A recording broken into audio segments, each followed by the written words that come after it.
सभी को नमस्कार। मैं डॉक्टर सरला पंड्या, कार्यवाहक प्राचार्य श्री गोविंद गुरु राजकीय महाविद्यालय बांसवाड़ा, राजस्थान। आज हम इस वीडियो के माध्यम से तृतीय वर्ष हिंदी साहित्य के द्वितीय प्रश्न पत्र की पुस्तक निबंध चयनिका निबंध संग्रह के छठे निबंध भारतीय संस्कृति के दूसरे भाग का अध्ययन करेंगे। पहले भाग का अध्ययन हम पहले वाले ऑडियो में कर चुके हैं और इस निबंध के जो लेखक हैं और निबंधकार हैं वे बाबू गुलाब राय हैं। गुलाब राय के बारे में सारा परिचय हम पहले वाले निबंध में दे चुके हैं, निबंध के भाग में दे चुके हैं। और इस निबंध के दूसरे भाग में हम प्रमुख रूप से भारतीय संस्कृति के जो प्रमुख अंग हैं उनका वर्णन करते हुए उसके अन्य जो तत्व हैं उसका अध्ययन करेंगे, जिसके अंतर्गत लेखक ने बताया है कि जो भारतीय संस्कृति है उसके प्रमुख अंग इस प्रकार हैं: आध्यात्मिकता, समन्वय बुद्धि, वर्णाश्रम विभाग, अहिंसा, करुणा, मैत्री और विनय भाव, प्रकृति, प्रेम। ये भारतीय संस्कृति के प्रमुख तत्व हैं और इसी के आधार पर हमारी जो भारतीय संस्कृति है वह बनी हुई है। इन सभी तत्वों के ताने बाने के रूप में यह संस्कृति हमें दिखाई देती है और यही भाव इस संस्कृति में हमें प्रमुख रूप से मिलते हैं। तो सबसे पहले हम आध्यात्मिकता भाव का वर्णन करेंगे, जिसमें लेखक ने कहा है कि जो आध्यात्मिक भाव है वह हमारे यहाँ के लोगों में दिखाई देता है। हमारे जो वेद और पुराण आदि जो प्राचीन ग्रंथ हैं उसमें भी इसी भावना का वर्णन मिलता है, जो कि हमारी संस्कृति का प्रमुख तत्व है और उसी के आधार पर विश्व में हमारी जो पहचान है वह होती है। और यहाँ जो भाव है वह तप, त्याग और संयम का भाव है, इसमें साधना का भाव है और उसके साथ ही नश्वर शरीर का जो तिरस्कार है उसका भाव है, अहिंसा और सत्य आदि का भाव है। और जो ईश्वरीय न्याय है, ईश्वरीय न्याय में जो विश्वास है आदि बातें इसी में आती हैं। यहाँ की संस्कृति तपोवनी संस्कृति है, जिसमें विस्तार ही विस्तार था। प्रथम साम रव तव तपोवने, प्रथम प्रभाव तव गगने। हमारे यहाँ सर्वभूत हित पर अधिक ध्यान दिया गया है। आत्मा का सर्वव्यापक विस्तार तो माना ही गया है, साथ ही हमारे यहाँ माना गया है कि आत्मवत् सर्वभूतेषु यह पश्यति स पश्यति। यहाँ पर कीड़ी और कुंजर में एक ही आत्मा का विस्तार देखा जाता है। तो हम इसे गांधी जी की जो सर्वोदयवादी भावना थी उसको भी इसमें हम सम्मिलित रूप में देख सकते हैं। और हमारे यहाँ के जो विद्वान हैं वे सर्वे भवन्तु सुखिनः सर्वे सन्तु निरामया का पाठ हमें पढ़ाते थे।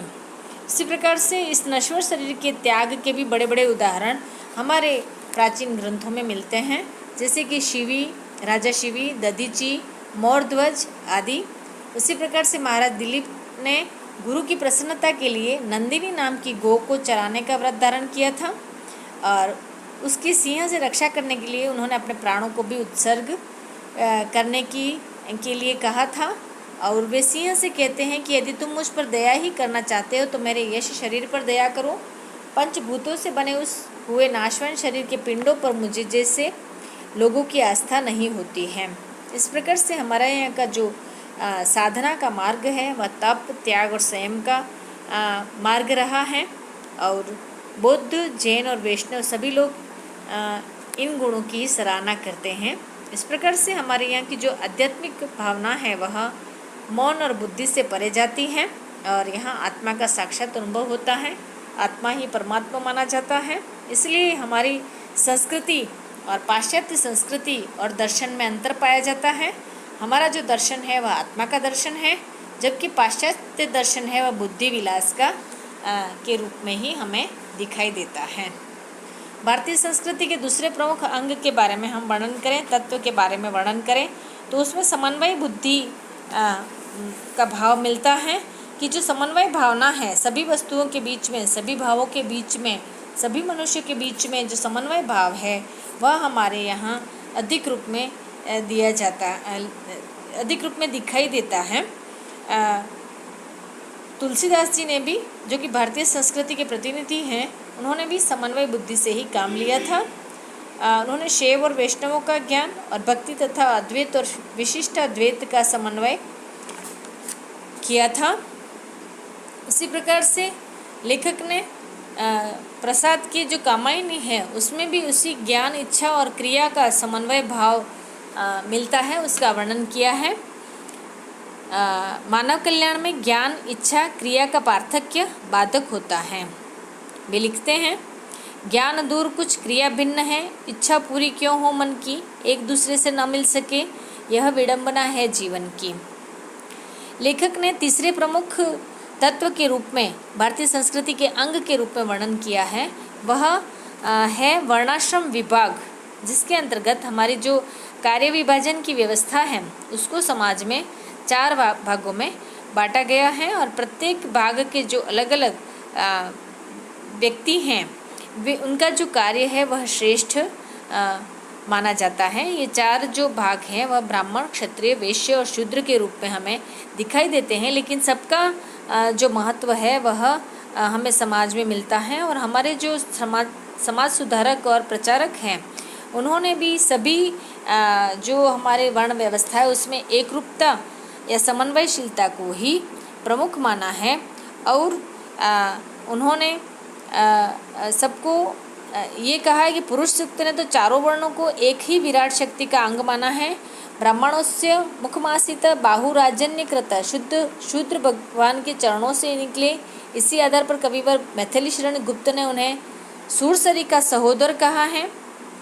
एक ही शरीर के विभिन्न अंगों में कोई ऊंचा नीचा नहीं होता है। और हमारे यहाँ का जो सामाजिक संगठन है उसको भी लेखक ने ऊंचा माना है और वैदिक ऋषियों ने भी हमारी जो समाज व्यवस्था है उसकी हमेशा सराहना की है, लेकिन वर्तमान में हम उसे भुला बैठे हैं और हमारे जो सिद्धांत और आदर्श हैं उसमें अंतर हो गया है। और इस प्रकार से लेखक ने वर्णाश्रम व्यवस्था को भारतीय संस्कृति का प्रमुख अंग माना है। अगला जो भारतीय संस्कृति का प्रमुख तत्व है वह है अहिंसा, करुणा, मैत्री और विनय का जो भाव है वह हमारी संस्कृति का प्रमुख अंग है। इसके बिना हम लोग धर्म का पालन नहीं कर सकते हैं और समाज में समरसता का जो भाव है वह हमें नहीं दिखाई दे सकता है।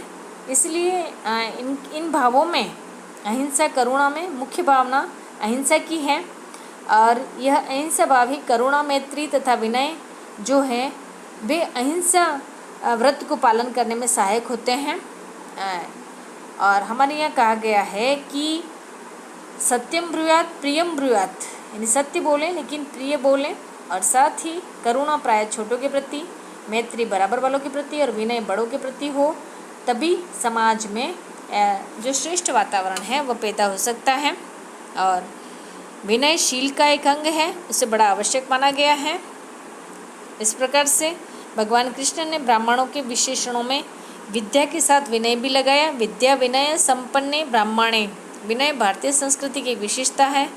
असांस्कृतिक लोग ही उद्धत होते हैं, यानी कि वे उदंड होते हैं, किसी की बात नहीं मानते हैं, जबकि जो विद्या से संपन्न ब्राह्मण वर्ग है उसमें विनयशीलता का गुण भी होना चाहिए।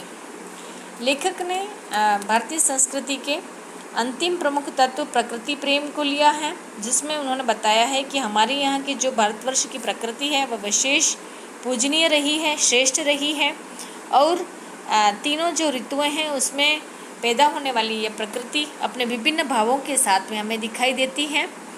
यहाँ का जो हिमालय है वह कवियों की प्रेरणा रहा है, तो नदियाँ हैं वे मोक्ष प्रदायिनी मानी गई हैं। उसी प्रकार से धूप और रोशनी हमें प्राकृतिक रूप से मिलती रहती हैं और प्रकृति प्रेम के कारण ही यहाँ के लोग पत्तों में खाना पसंद करते थे और वृक्षों को पानी देना धार्मिक कार्य समझते थे और सूर्य और चंद्र दर्शन नित्य कार्यों में शुभ माना जाता है।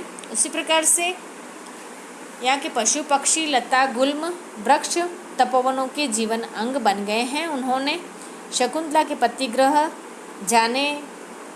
जाते समय उन सब की जो आज्ञा है वो लेने का उन्होंने बताया है भाव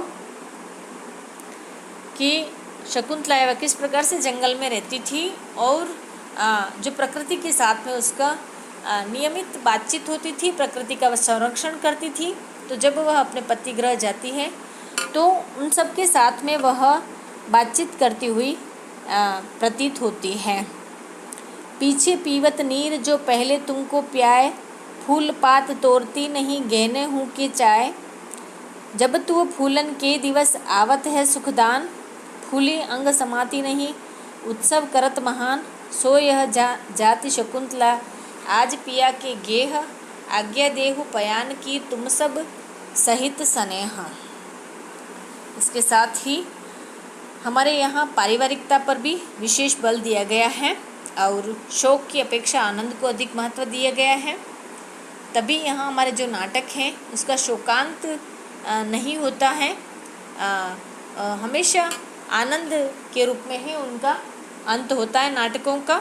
इसी प्रकार से आतिथ्य को विशेष महत्व दिया गया है। संस्कृति के अन्य अंगों के रूप में इसे हम अन्य तत्वों के रूप में उसे हम मान सकते हैं कि हमारे यहाँ आनंद भाव है, पारिवारिकता भाव है, अतिथि देवो भव का भाव है, अतिथि को देवता माना गया है। इसी प्रकार से जो हमारी भारतीय संस्कृति है उसके बारे में वर्णन करते हुए लेखक ने लिखा है कि दूसरी जातियों के संपर्क में आने से हमारी भारतीय संस्कृति की कुछ समस्याएं पैदा हुई हैं और वर्तमान समय में मुस्लिम और अंग्रेजी संस्कृतियों का मेल हुआ है और इन संस्कृतियों से हम अछूते नहीं रह रहे हैं, लेकिन हमें अपनी संस्कृति को तिलांजलि नहीं देनी है, नहीं तो यह आत्महत्या के समान होगा। और जो ये समन्वयशीलता का भाव है वह उसमें होना चाहिए, समन्वय का भाव नहीं खोना चाहिए, लेकिन हमारी संस्कृति को श्रेष्ठ मानते हुए हमें अपनी संस्कृति के अनुसार कार्य करना है और जीवन यापन करना है। हमारी संस्कृति में रहते हुए हमें लज्जित नहीं होना है, क्योंकि सभी की अपनी अपनी एक संस्कृति होती है, वातावरण होता है, प्राकृतिक स्थितियाँ होती हैं, उसके अनुसार उसकी संस्कृति का निर्माण होता है। या तक किसी भी संस्कृति को हम बुरा नहीं कह सकते हैं और वर्तमान समय में अपने स्वयं की जो संस्कृति है उसे श्रेष्ठ मानते हुए अपने देश की समृद्धि में भी हम योगदान दे सकते हैं। इसके साथ ही लेखक ने कहा है कि हमारी संस्कृति में धार्मिक कृत्यों में एकांत साधना पर बल दिया गया है, जबकि सामूहिक प्रार्थना का अभाव नहीं है। मुसलमानी और अंग्रेजी सभ्यता में सामूहिक प्रार्थना को अधिक आश्रय दिया गया है, यद्यपि वहाँ एकांत साधना का भी अभाव नहीं है। हमारे कीर्तन आदि महात्मा गांधी द्वारा परिचालित प्रार्थना सभाएं धर्म में एकत्व की सामाजिक भावना को उत्पन्न करती आई है। इसी प्रकार से पारिवारिकता को खोकर सामाजिकता को ग्रहण करना तो मूर्खता होगी। पारिवारिकता के साथ साथ सामाजिकता बढ़ाना श्रेयस्कर होगा। भाषा और पोशाक में अपनत्व खोना जातीय व्यक्ति का तिलांजलि देना होगा। उसी प्रकार से सम्मिलित परिवार को प्रथा को इतना न बढ़ा देना चाहिए कि व्यक्ति का व्यक्तित्व ही न रह जाए, और व्यक्तित्व को भी इतना महत्व देना चाहिए कि गुरुजनों का आदर भाव भी न रहे और पारिवारिक एकता पर कुठाराघात हो। इसी प्रकार से लेखक ने कपड़े और जूतों की सभ्यता में और कम से कम कपड़ा पहनने में समन्वय की आवश्यकता पर बल दिया है। उसी प्रकार से अंग्रेजी सभ्यता में जूतों का विशेष महत्व है, लेकिन हमारे यहाँ चौका और पूजागृहों में जूते पहन करके नहीं जा सकते हैं। अंग्रेजी सभ्यता में चीनी और कांच के बर्तनों की सभ्यता है, जबकि हमारी सभ्यता में मिट्टी और पीतल के बर्तन हैं। अतः हमारी सभ्यता स्वास्थ्य विभाग विज्ञान के नियमों के अधिक अनुकूल लेखक ने बताया है। साथ ही उन्होंने मिट्टी के यदि कुल्हड़ों के कूड़े का अच्छा बंदोबस्त हो तो उससे कोई अच्छी चीज़ नहीं है। आलस्य को उन्होंने बुरा माना है। विज्ञान और आलस्य दोनों अलग अलग है, तो आलस्य को विज्ञान पर हावी नहीं करना है। और उन्होंने कहा है कि पाश्चात्य संस्कृति से भी, अंग्रेजी संस्कृति से भी यदि हमें कुछ अच्छी बातें मिलती हैं तो उसे स्वीकार कर लेना चाहिए और समन्वय बुद्धि से हमें कार्य करना है। और समन्वय के द्वारा ही किसी देश की संस्कृति है उसकी उन्नति होती रहती है। और वर्तमान समय में भी हमें अधिक से अधिक समन्वयशील बनते हुए अपना कार्य करना है, ताकि जीवन में हम आगे बढ़ सकें, व्यक्ति का सर्वांगीण विकास हो सके और व्यक्ति से आगे समाज का विकास हो सके और समाज से फिर देश और गाँव का विकास संभव हो सकता है। लेखक ने इसी प्रकार से इस निबंध में भारतीय संस्कृति को के प्रमुख तत्वों का पर प्रकाश डाला है, जिसके अंतर्गत जो भारतीय संस्कृति के तत्व हैं उसका विस्तृत वर्णन किया है और उसका पालन करते हुए व्यक्ति व समाज उन्नति के श्रेष्ठ शिखरों पर आरूढ़ हो सकते हैं। लेखक का इस निबंध को लिखने के पीछे यही उद्देश्य था। हमारा भारतीय संस्कृति से संबंधित बाबू गुलाब राय का यह जो दूसरे निबंध है जो भारतीय संस्कृति, उसके दूसरे भाग का भी यही समापन होता है। धन्यवाद।